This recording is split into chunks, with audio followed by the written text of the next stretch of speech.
Look at this. Listen to me. Let me be clear. Yeah.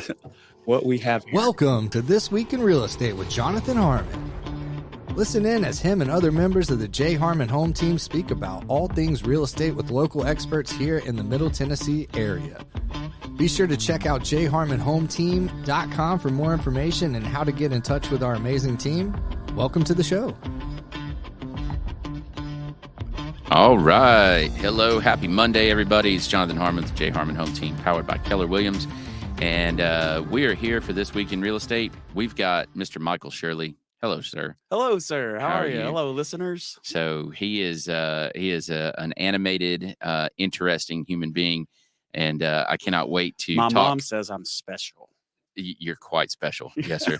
We're going to talk roads and small business and all kinds of stuff.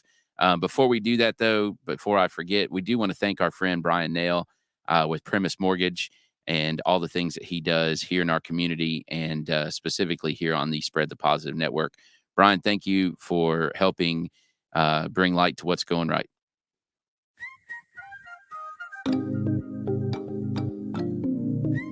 Hey, my name is Bryan Nale. I'm a mortgage loan officer with Primis Bank Mortgage. I want to tell you that I absolutely love being a member of the Spread the Positive Network. It's such a great mission and helps bring so much positivity to our community. It's truly a pleasure to be part of. There are a lot of ways to navigate financing a home, and in markets like this, having the advice of a trusted local professional is key to making sure you get the right advice for your specific circumstances. Whether you're interested in the purchase of a new home, second home, or have a need for a refinance, I'd love to earn your trust. If I can help you nail your mortgage, call me at 615-243-3976 or visit nailyourmortgage.com.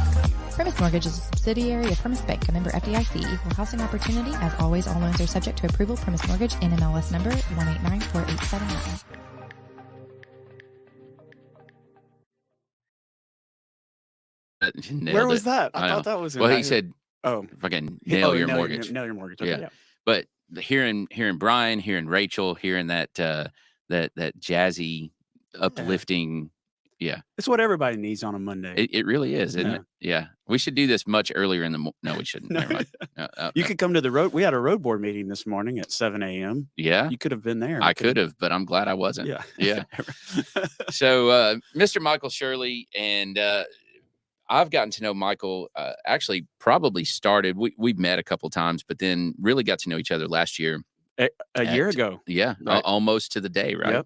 Yep. At the Clue Party. He was Colonel Mustard. I was Professor Plum. Neither one of us were the murderer. That's right. So it was okay. We did a good job of casting blame all around. Everywhere. That's what we're going to do today. We spread discord like nobody's That's right. business. It was fantastic.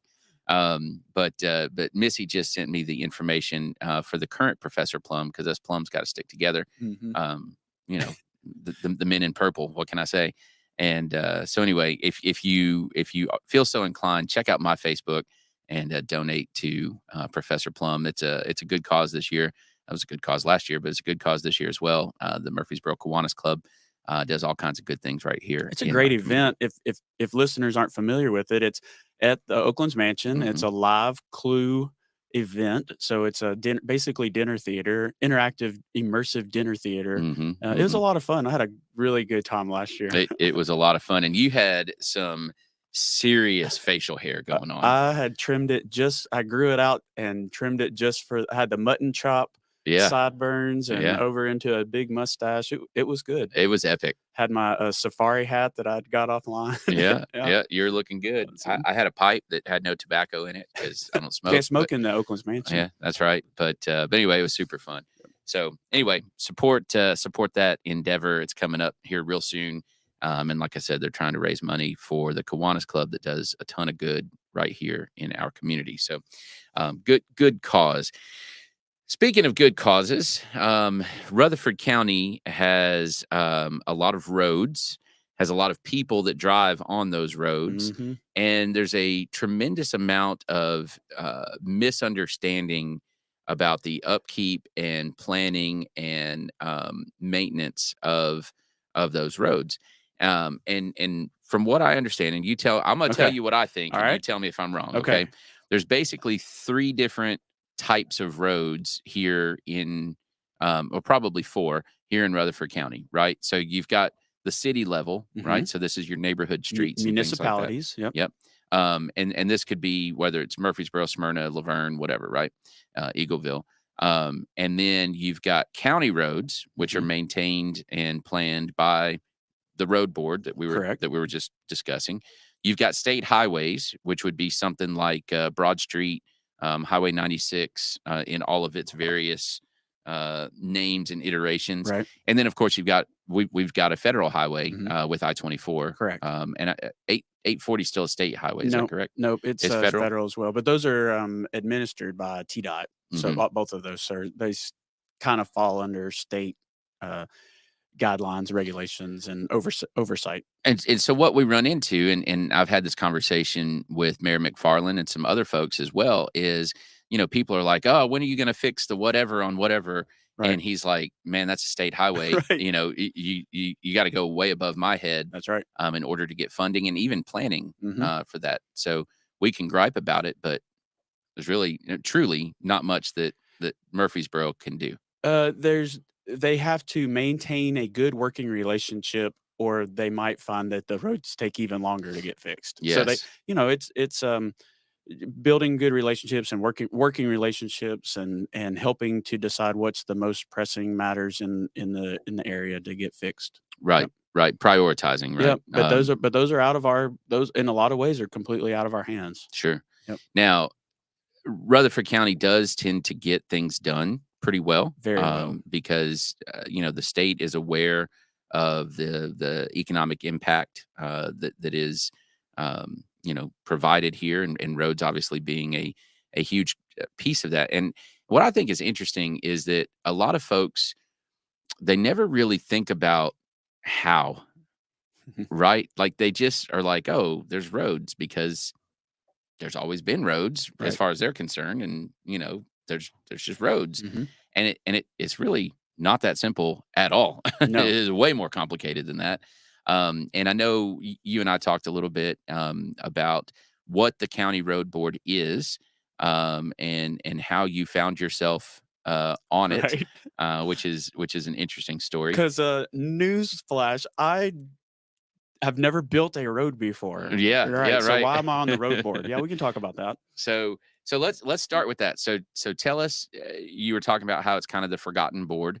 And so what is it? What does it do? What does it not do? How'd you get on it? And yeah. So I like to always talk about the what does the listener care about? They want to know what the heck.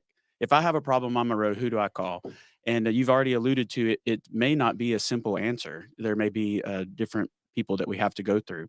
So the Rutherford County Highway Department is who oversees the upkeep of our roads and right-of-ways that are in the Rutherford County Road Book. And for our viewers, this year's is this ugly orange color. But in case you're using it on the side of the road. You can hold it up, yes, or you can use it to go cheer for a certain football team, wave it in the air. Yeah, we last year's was blue, so I did like last year's book better. Yeah. But anyway, this is a book. It just has every single road listed in that the Rutherford County Highway Department is responsible for. And it tells you even like certain roads we do maintain, but let's talk about Main Street, for example. Okay. Starts at the square and goes towards Woodbury, right? Well, it's city up until a certain spot. Once you cross Rutherford Boulevard, it goes a few more 100 feet, a little around close to what was that called? The wagon wheel, the handlebar. It switches to a county road. Okay, so this book tells us exactly where the city stops and the county starts as far as who's responsible for a piece of road. Right. So sometimes people will call me and they're like, I live in your district, or I represent Zone 3. And so they may live in Zone 3, but live in the city of Murfreesboro. I don't have any, they can call me, but there's not really a lot I can do because the county's not in charge of that road or right of way. Okay. So, but I know the people at the city to call, and a lot of times I just give them the phone number. When we're talking right of way, what we're talking about is typically the ditch, the side of the road. That's right. The ditch. So, the Rutherford County Highway Department is responsible for the upkeep, repair and upkeep of the county roads, right-of-ways, bridges, and drainage easements that can go farther off the road. Sure. The drainage easement can. So we're responsible for those things. What we are not responsible for is building like the neighborhood roads. So when people talk a lot about development, right? Should pay for itself. The county is not building the Correct. neighborhood roads. The building developer builds those builds roads. the roads and then deeds them over. Correct. Mhm. And now they have a warranty that's attached to them. So Mhm. not only do they build the roads according to our regulations, as far as like the base layers and the width and the drainage and things like that, but then they have to guarantee that road for a year after they turn it over to us. And they don't turn it over to the highway department until the neighborhood is substantially complete. Right. I don't remember exactly I don't remember if it's like they can turn it over at 80% or 85% or if it has to be 100%. I don't remember that. But when they do turn it over, it comes with a 1-year warranty. They bond, like they have to put down a bond, and they don't get their money back until Right. it passes that warranty period. And I remember this wasn't with the county, but with the city, there was a big thing about that a couple years ago in Berkshire subdivision, where the developer bonds were not good or they didn't complete them. I don't remember exactly, but they had serious issues. Yep. I And mean, if a developer goes belly up, like if you don't have that money in hand, like, that's too late. Today at our road board meeting, we adopted or took over a neighborhood that didn't come with a warranty because it was started before that was put in place. Mhm. So things change, regulations change and the way that we do things changes and updates. And Sure. now the developer builds the road, they build it to our standards. Our engineers go out there throughout the project to make sure that they're doing it, that the developer is doing it correctly. Then they turn it over to us. It comes with the warranty. At the end of that, our engineers go back out there, drive over the roads, look for any issues, and then bring it to the road board to adopt into the road book. Mhm. Now, currently, there are 980.185 miles of road that the county is responsible for. Wow. That's so let's just call it 1,000. Since I have been elected, I was elected in 2020. It was about the same.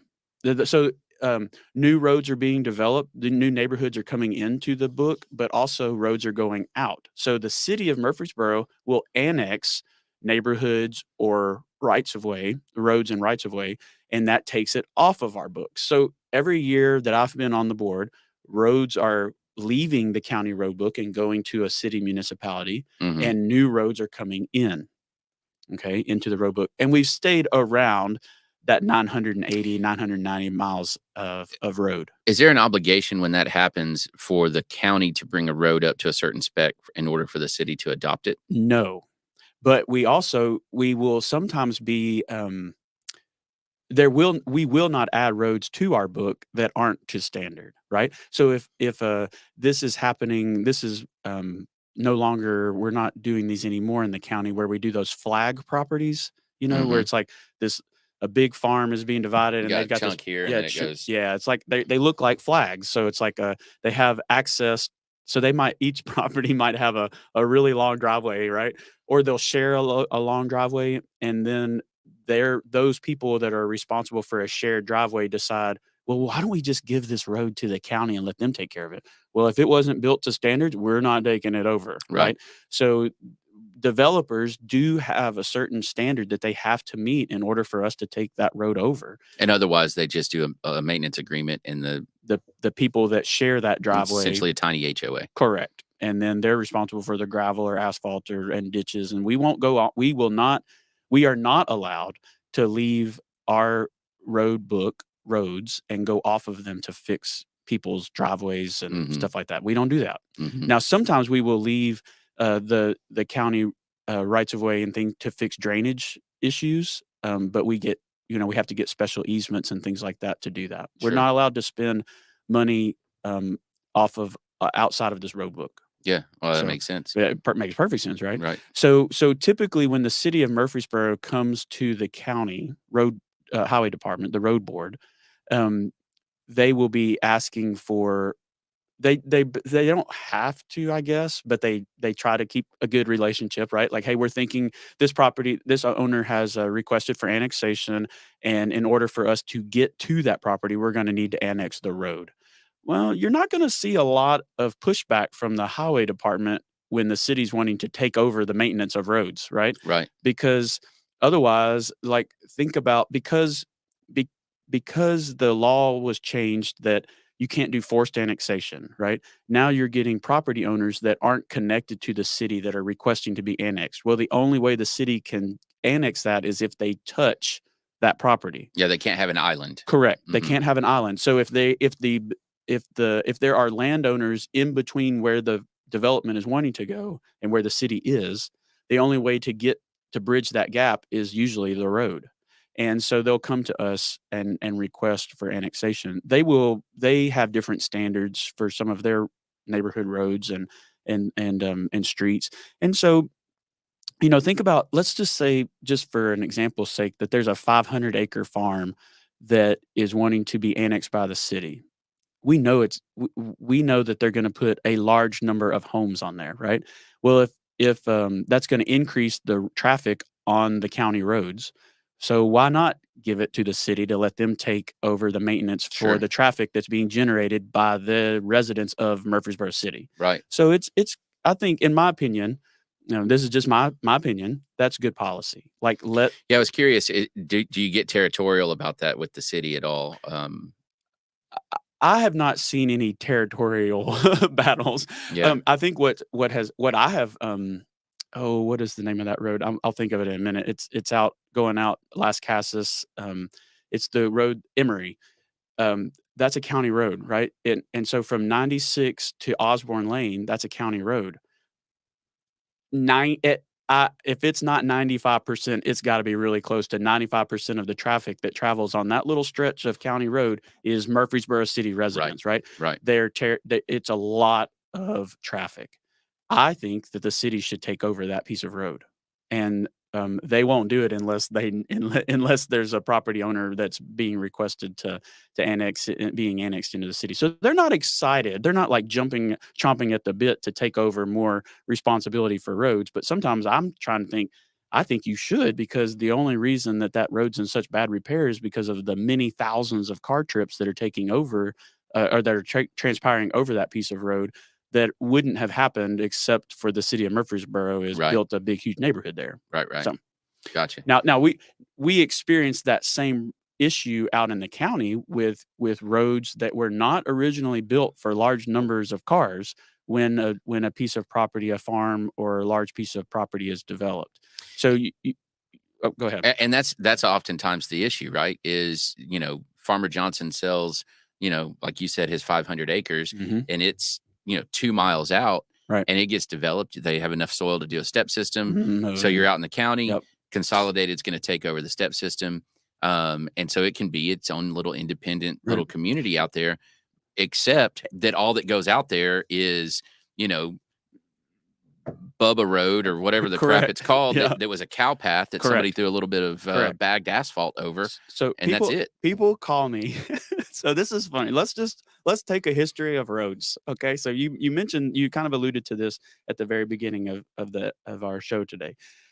These roads, we just take for granted that they've always been there. Okay. There are of the 980.185 miles that I mentioned, almost all of that is paved. I think there might be like 3 miles of unpaved or less of unpaved road. Now. Correct. Right. When I was growing up here, we lived on a gravel road that is now paved with thousands of cars on it. Sure. Okay. And the people that move in out there take for granted that it's paved. But A lot of them started out as cow paths, though. correct. And or they were the roads were built along the property lines Right. of farms. Or farmers would travel through the parts of their farm that weren't good for growing crops, right? Why drive through the middle of your most productive field? Right. So you would drive around the edge of your productive fields. Mhm. And those became the well-worn paths. And then when we started putting gravel down, that's where we put the gravel, and that became the county roads. And the paving started in the 80s, right? So really all of these 1,000 miles of road have been paved over the past 25 years. Or, well, I guess that's more like 40. So You're old. I am old. So that's happened over the past 40 years. But for all the time before that, they were not paved. Sure. Okay. So you're right. They were not paved for tractor trailers bringing lumber and building materials down them. No, I mean, they're a lane and a half at best, some of them. Some of them are Right. literally a lane. Yeah. Like And Cason Lane was a lane. Yes. Like, and that did just happen over the past 30 years. Like, Yeah. I remember when it was literally a lane. Yeah. And look at Manson Pike, that yep. whole area out there. Man, I could tell Yeah. some stories about Manson Pike. Yeah, growing up, you Same. know. Yeah. So and so you stick the very first delivery truck, the very first dump truck on there to haul gravel in for the new subdivision, and that pavement. Yep. If you want to even call it that, it's basically stuck together gravel.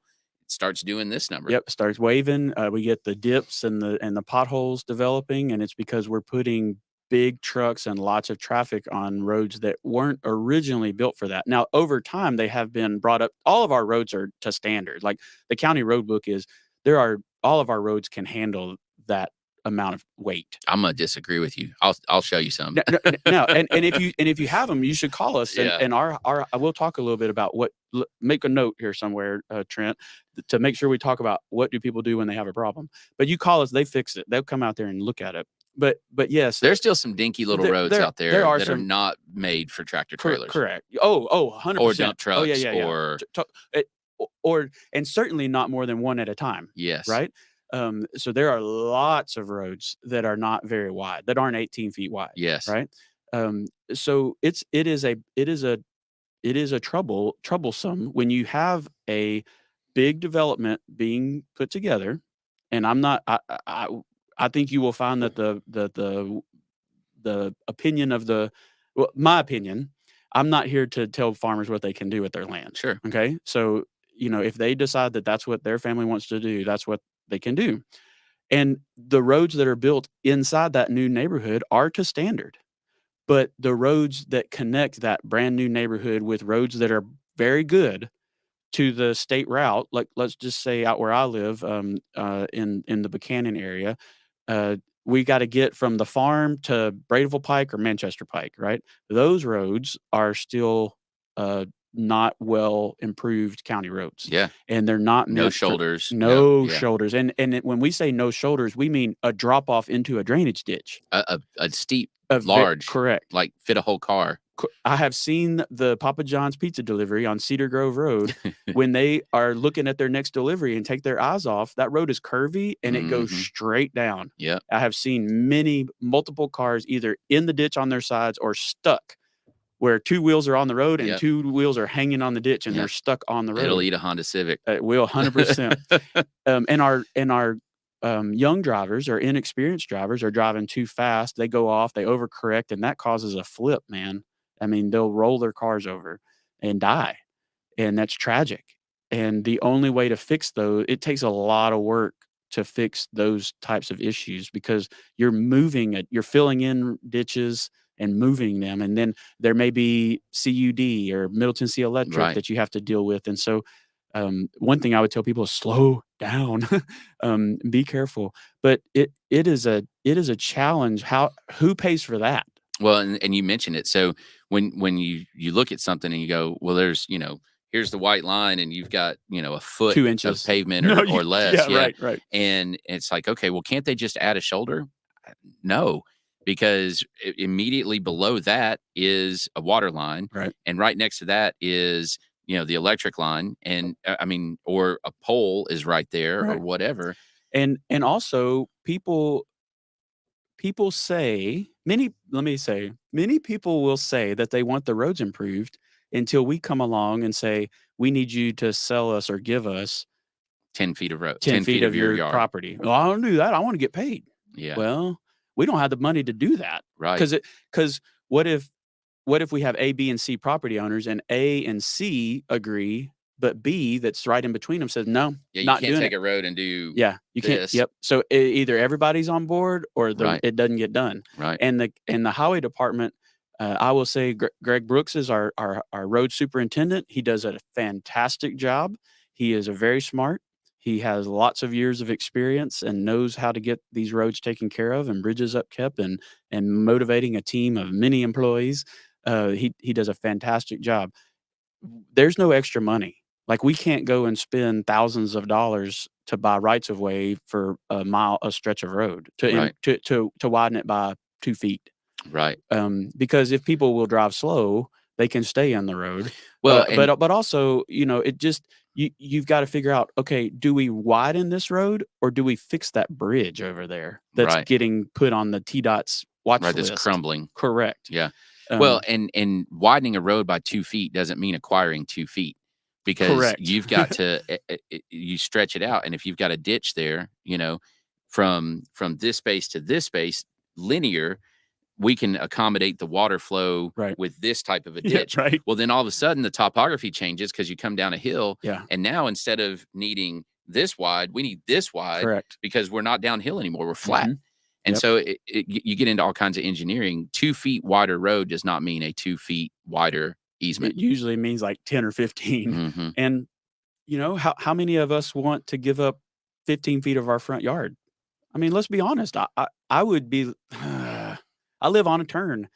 Would I want them coming through my front yard? No, I've worked really hard on my landscaping, right, in my flower beds and all this stuff. And oh man, and so how many people are altruistic that will just give 15 feet of their front yard to the county so we can widen it by 2 feet so that we can. Well, some people don't have it to give. Well, that's true. I lived on Bradyville Pike in a house, and from my front porch steps to the road was like 23 feet. Yep. So if I give up 10 feet, I have a road literally at the bottom of my steps. Yeah. Yeah, the people on County Farm Road now, Joe B. Jackson, could empathize with what that's like to lose half your front yard for a road improvement project. So, it's a challenge. And so not only are we trying to, when people talk about the number one issue, if you talk to politicians, we're coming up on election year next year, right? You're going to hear talk about, well, growth. How do we manage growth and traffic? Those are the number 1 and 2 complaints. Flip flop them whichever way you want. Road and ultimately the same thing, same issue, right? Different side. It takes really creative solutions to do that, and the highway department is trying to do that and take care of what we already have, right? And fix and repair this infrastructure that was all built around the same time, right?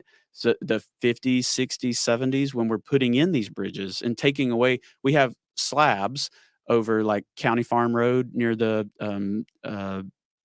community care, or the slab that's right there on Epps Mill or Elam, where it does this. Yep. And where it's literally you go down and go over a concrete slab through the creek. Those are the places where turn around, don't drown. Yeah. It's because there isn't a bridge there. It's a slab. That's how all our river crossings were. Yeah. When we first started. Or now we have bridges that were built again in the 50s, 60s, 70s. They're all just like me. I just said I'm 44 now. I'm starting to have issues, right? Age is taking its toll on me, whether I want to admit it or not. These bridges are older than that. But you still even have some Rocky Fork Road right there by the Methodist Church. I can't think of the name of it. You cross a rock. Right. That's you turn and drive over a rock. Yeah. It is not even a slab. Right. It is a rock.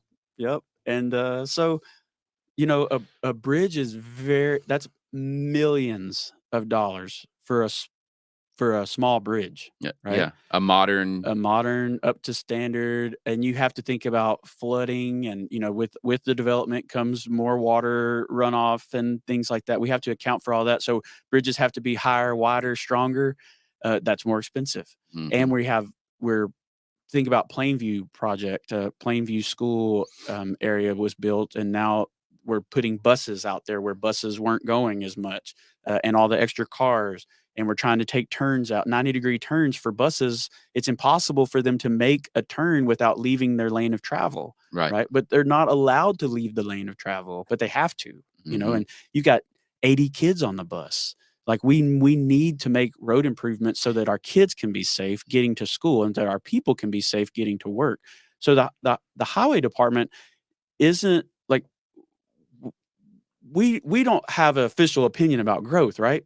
Our job is to respond to the growth as it's being approved and make sure that the infrastructure is in place and take care of what we got. Exactly. To get people safely to and from work, to and from school, to and from church, to and from MTSU football games. Like that's what we're supposed to do. Yeah. And it's a challenge because there's only so much money coming in. That's it.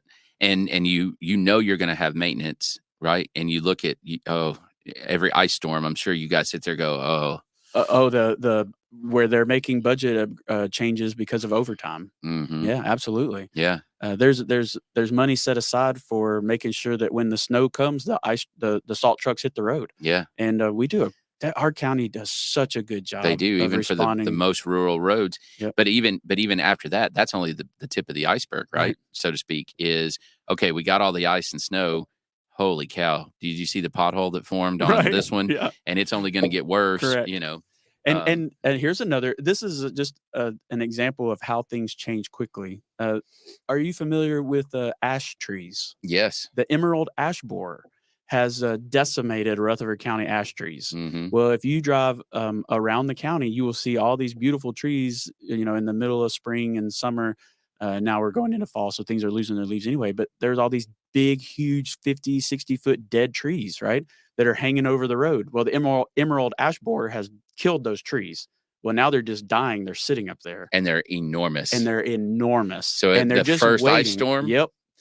And so guess who takes care of that? The highway department. Our public works crews are going out there. That's going to be a problem as we have that. That's an invasive bug that is now affecting the highway department's budget and how we keep our roads open so that our emergency traffic can get through. So a tornado, let's just call it a snowpocalypse, thunder snow. Isn't that what they call it? Yeah. So it's snowing, it's icing, it's a thunderstorm, winds going, trees are falling, blocking roads, and somebody has a medical emergency. The ambulance can't even get there. And you've got 5 60-foot dead ash trees. Yep. And between here and there. Exactly. In a big neighborhood that's developed out in the middle of the county with county roads between it and where the emergency responders are. Right. Well, the first people that are going to go out there are with our first responders will also be our public works people out there with their chainsaws and backhoes moving and clearing those roads so the emergency response can get. And the perfect example of that was with the tornadoes that went through Reedville. Yeah. Our public works department was out there clearing roads and getting everything open for those people. So it's an amazing department. There's a lot of wheels moving in there, and Greg does a really good job of leading that department. Again, doing a lot with a little with budget. Well, but you also have a work crew that is second to none as far as their willingness and ability to. I mean, they're essentially.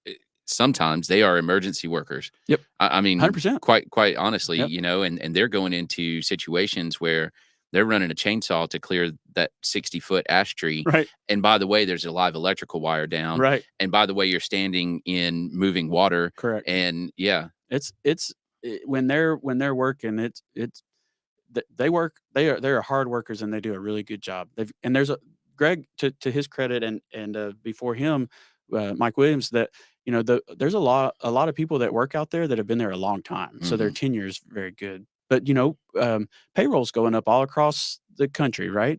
And I know that Greg brought it to our attention today that we lost some younger and tenured employees because they got a higher paying job in the private sector. Sure. And so we have to be aware of that as well. Yeah. So a challenge to that is, how do we pay for it? So the revenue that comes in, for example, part of our revenue comes from the gas tax. So the state collects all that gas tax. It goes to the state, and then the state, in their infinite wisdom, doles it out. And that's a whole nother podcast episode of how that's done. But let's just say $1 goes to the state, and then they give us a certain percentage back. Let's call it a quarter, just for ease. Sure. Okay. Right. So we're not even getting all of that's collected, right? So, but a portion of that is local. It comes back to us, and that's what funds the department. Well, as cars become more fuel efficient or electric, how do we get that money? So there's challenges. Rutherford County hasn't seen a big decrease because our growth has gone up. Right. So more people are moving into the county buying gas. But at some point that will stabilize. Correct. It can't. I guess Bucky's coming in, contributes like more gas revenue because people might stop here instead of making it out of state or something. But yeah, eventually that's not a sustainable way to operate, right? Because eventually that growth is going to stop or stabilize, as you said. And so how do we charge the electric car owners or these hybrids? Well, that's just it. So you think about that, and historically it made sense, right? So if you've got an old Toyota Camry it used a certain amount of gas, but it also weighed a certain amount. So Right. the stress that it put on the road was Mm-hmm. marginal compared to the F-350, right? Right. Well, now that's a hybrid or electric, right? And some of the trucks are significantly more efficient, and Yep. and I'm all for that. That's fine. Yeah. But the traditional way for revenue it's problematic. Right. And you've got a Tesla that weighs 4,500 pounds and pays zero in gas tax. Right. So it's putting more stress on the road than that Fiat or whatever Right. Yeah. that weighs 2,000 pounds. For sure. And Yep. so what do you do about that? You talk about it and shake your head and scratch your head and talk about increases to fees, and it makes people mad, and every and in the meantime, the highway department still has their job that by law they have to do. Yeah, so you almost end up, and some people will take it this way, that you penalize the electric car owner, Right. right? But you're not really penalizing them. They've gotten a get out of tax free card, Right. Now they do pay. I think their bill. I think there's some things going in there, licenses and stuff, and I think that's fine. And there's a lot of people that are thinking a lot about those types of revenue challenges that we have. But the fact is that those challenges exist, and every day the infrastructure that we have gets one day older. Right. So today we received a report about a bridge repair that we did out on Webb Road, where we tried a new way of repairing that bridge. So basically, most of our bridges, as you drive out around the county, are concrete, right? Mhm. Well, again, they were built in the, let's just say the 60s, 70s. Okay, they're starting to show wear and tear. So on Webb Road, when they first built the bridge, the rebar wasn't put down as deep as it would have been if it was built today. So you could actually see exposed rebar as you drove Mhm. over it, like right. You're driving over rebar bumps. So that we went out there rather than resurfacing or like jackhammering the whole bridge and repouring it for multiple millions of dollars. We started with a new epoxy treatment. So there was a many stages here that they ground off the top, they blasted it, they put a film like a mixture, filled in those spots, a rust inhibitor that will prevent any of that rebar from rusting. Then coated it and polished it, put down epoxy finish with some gravel grit. It looks amazing. And then at the same time, they're working on that deck, what you drive over, the bridge deck. They were working under the bridge and going to the vertical cracks and using an epoxy mixture. They drill into the cracks and coat it, put these little not suction cups, but they're plastic ports. Then they have this injector pump that mixes two different types of epoxy right before it goes into the crack, and it fills those cracks for the whole entirety of the crack vertically. So they start at the bottom, fill it up to the next port, and so on, all the way up the bridge.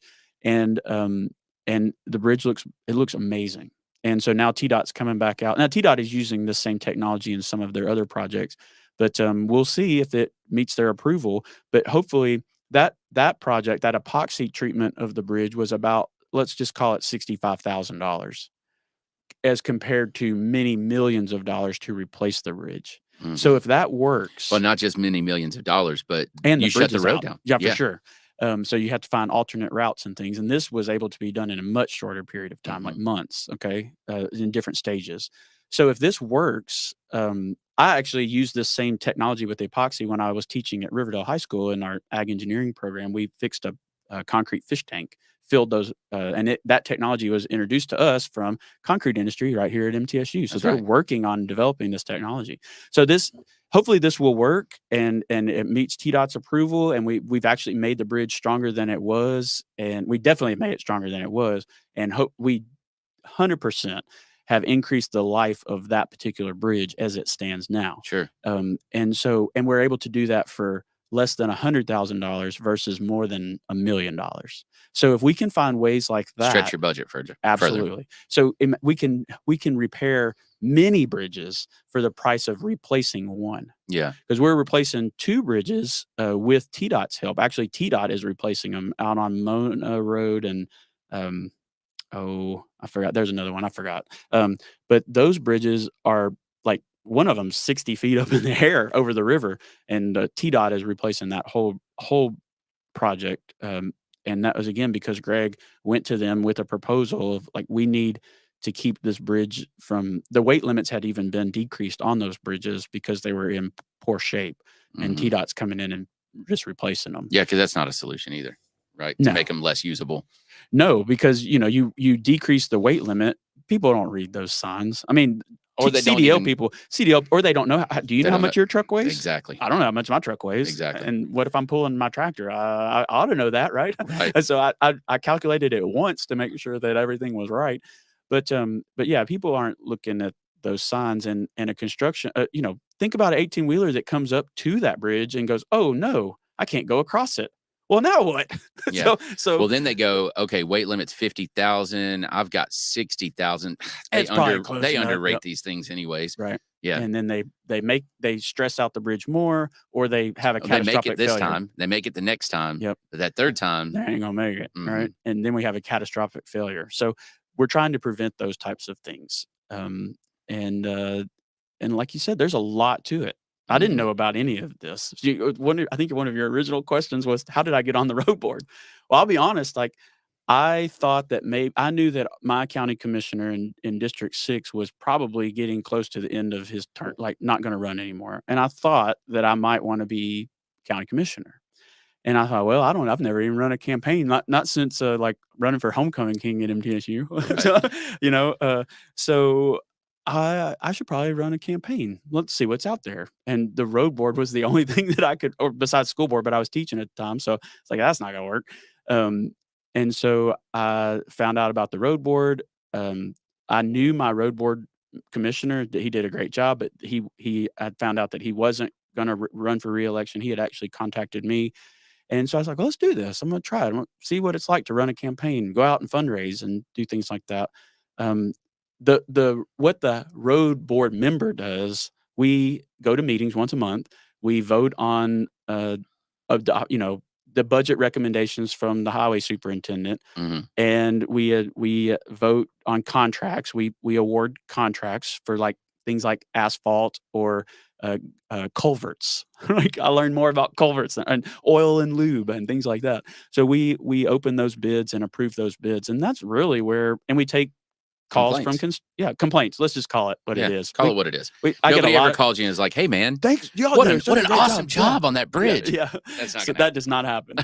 So many times they will call back and thank us for fixing a problem, but nobody calls preemptively like, "Hey, appreciate that." Yeah. And they wouldn't know to call, right? Right. So anyway, that's what the road board. I was like, "Oh, I can do that."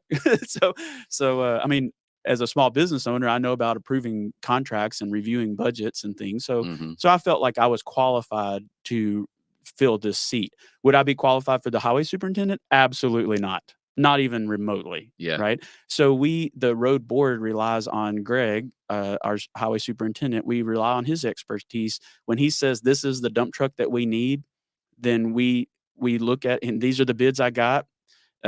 These are all comparable. We look at them. Yep. That looks good. Okay. Yeah. And he's like, and this fits within our budget. Okay. Like, I'm not going to tell him, well, I really think you ought to get the, Right. I don't know anything about, asphalt paving machines and things like that. So, but that's what the road board does. And that's what we're responsible for doing. And that has been a challenge for me because Greg told me early in my tenure, he goes, I think you might be on the wrong board, because I was wanting to make changes, right? Like, for example, everybody out there listening needs to get involved and go to these planned Rutherford meetings that start this week. I think the first one's on October the 4th, and there's 4 or 5 of them totally scheduled.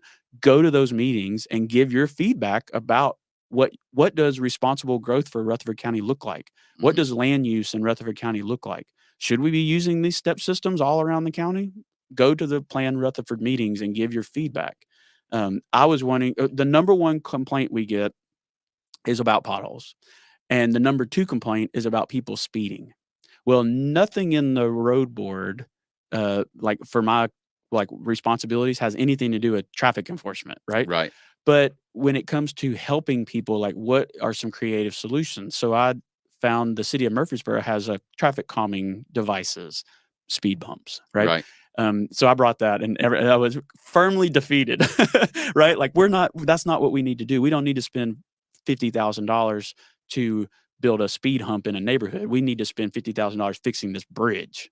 Okay, point taken. But as we look at these new neighborhood regulations, should we include traffic calming devices to be installed at the price of the developer?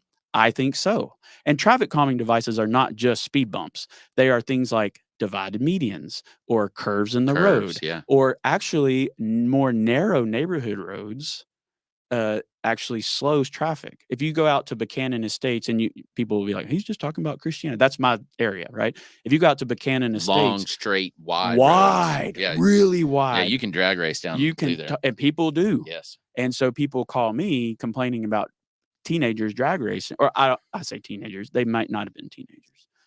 It might have been you. I don't know. But no comment. Racing in your Tesla. No, those things can get up and go. But I don't have a Tesla. Yeah, I know, right? Yeah. I have a 4Runner. I'm not beating anybody in a race. Chris Welling's movie and trying to show off now. Yeah. But anyway, people call and complain about that or ask for help, and my response is, well, here's the number to call at the sheriff's department. Right. And there's several sheriffs that live in that neighborhood. Right. Yeah. And so what would be better, in my opinion, is if we naturally built in traffic calming devices or design roads to do that naturally, so that people can't speed. Think about Case and Lane, all the roundabouts. People, you either love them or hate them, I guess. But no one can argue that they don't slow down traffic. Down. Yeah. So can we incorporate those into our neighborhood plans? Yes, that makes sense. Yep, makes a lot of sense. Well, Michael, I appreciate you, man. We didn't even get to talk about your business. We'll have to have you back on for that at some point. But I appreciate the opportunity. I love your show. I listen to every episode, and when I heard you had when you had other people in government, politicians and stuff on here, I thought, first off, you need to call Jonathan Beverly, District 6 Commissioner. Huge fan. I'm in Rotary with him. So good. Yep, sharp guy. And but I was like, I will come on and talk about roads because people just don't know about it. Yeah. And I think it's certainly not the process. Correct. The behind the scenes. Yeah, we didn't even talk about everything, but like public works and drainage easements and things like that. But there's a lot to it, and they can call me. They can find me very easily. Go to just do Rutherford County Highway Department Road Board members. My contact information is on there, and I invite all of your listeners out, regardless of where you live in Rutherford County, on October the 30th at 6 p.m. We're going to, myself, Caleb Tidwell, who's the Zone 3 school board member, and then Jonathan Beverly, who's the District 6 commissioner. We're going to be holding a community forum, and you can just show up. Each of us will have a short presentation about what we do for our people in our elected districts, and then we're just going to open it up for questions and talk. Where's that at? This is going to be at Crossway Baptist Church out on 231. Okay. This is our second one that we've done. We did another one earlier this year, and or I guess it was last year. It was very well received. I really enjoyed it. Got to educate people on what we do, just like we're doing right now. Well, and here's the thing. So my challenge to you is this: is people complain all the time about transparency in government and, the government did this and the government did that, blah, blah, blah, blah, blah.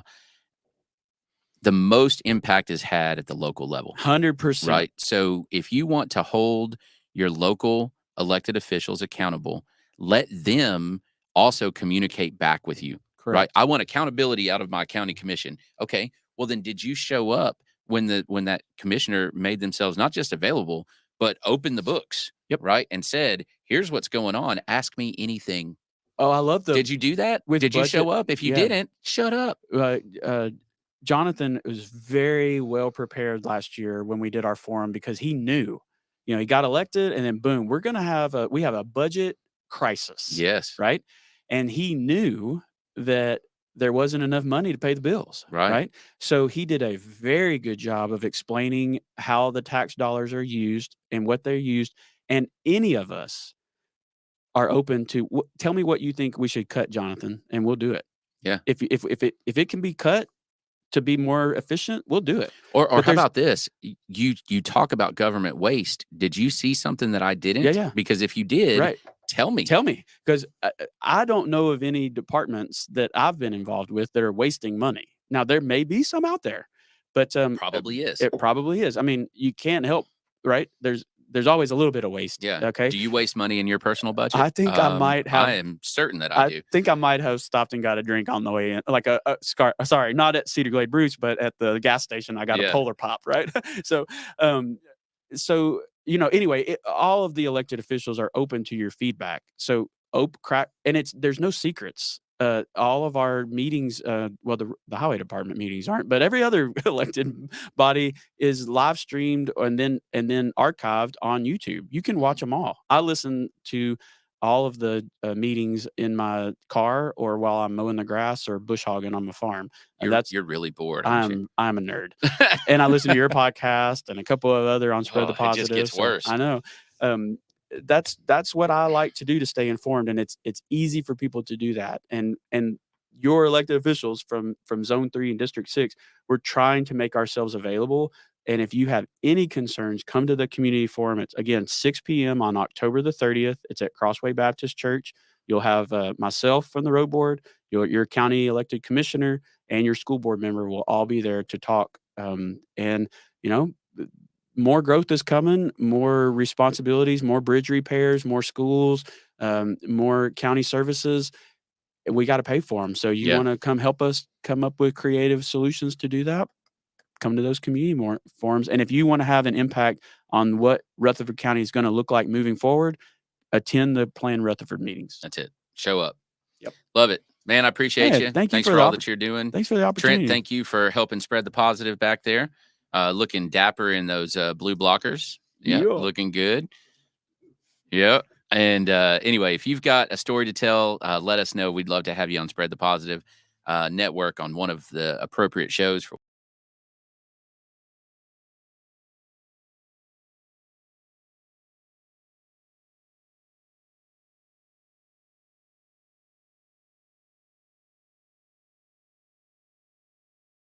That's it. Well, I appreciate you.